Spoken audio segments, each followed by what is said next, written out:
یہ 2011 کا سچا واقعہ ہے جب میرے کزن کی شادی تھی اور رات 10 بجے اسٹیج شو تھے۔ ہم سارے دوست اسٹیج شو کو انجوائے کر رہے تھے۔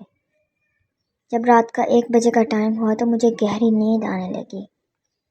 میں نے کافی کوشش کی کہ اس نیند کو کنٹرول کر لوں۔ شادی کی مصروفیات کی وجہ سے کئی دنوں سے اچھی طرح سویا نہیں تھا اور بس یہی آخری رات تھی شادی کی۔ سوچا کل سے ویسے ہی شادی ختم ہو جائے گی تو لیٹ اٹھوں گا اور نیند بھی پوری ہو جائے گی۔ خیر میں نے دوستوں کو کہا کہ مجھے گھر تک چھوڑ آئیں۔ وہ کہتے رہے کہ نہیں ابھی نہیں جانا، اسٹیج شو 3 بجے ختم ہوگا پھر چھوڑ آئیں گے۔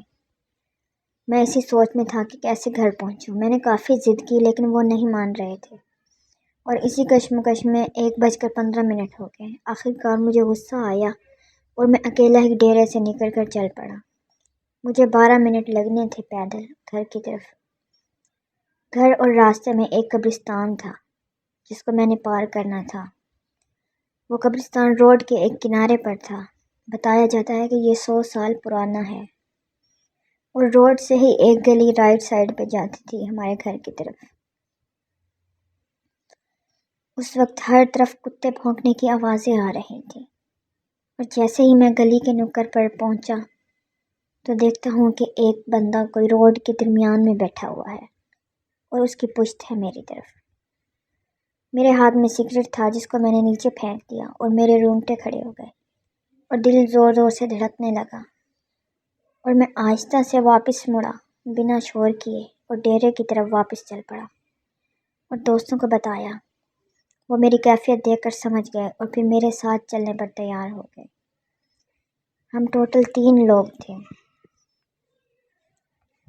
ہم وہاں سے چلے اور اس جگہ پر آ گئے جہاں پر وہ انسان نما چیز بیٹھی تھی۔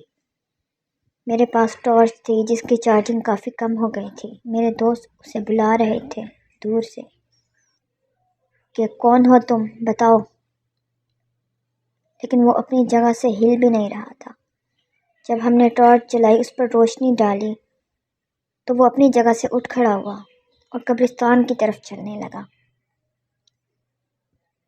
ہمیں یقین نہیں آ رہا تھا کہ وہ قبرستان کے اوپر سے تقریباً 2 یا 3 فٹ اوپر چل رہا تھا اور وہ صرف خالی لباس تھا جس کے اندر کسی جسم کا وجود نہیں تھا۔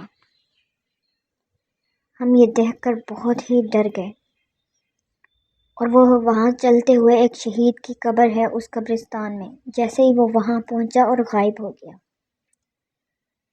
اللہ ہی جانتا ہے کہ وہ کون تھا، لیکن صبح گاؤں کے بڑوں سے پتہ چلا کہ اکثر جو رات کو لیٹ آتے ہیں تو کئی لوگوں نے یہ دیکھا ہے۔ پھر ہم گھر پہنچے لیکن دوست واپس ڈیرے پر جانے کو تیار نہیں تھے اور پھر ہم وہیں بیٹھک میں ہی سو گئے اور ایک دوسرے سے ہم یہی کہتے رہے کہ وہ کیا چیز تھی، لیکن وہ جو بھی تھی شاید اچھی تھی اور رات لیٹ جانے والوں کو خبردار کرتی تھی۔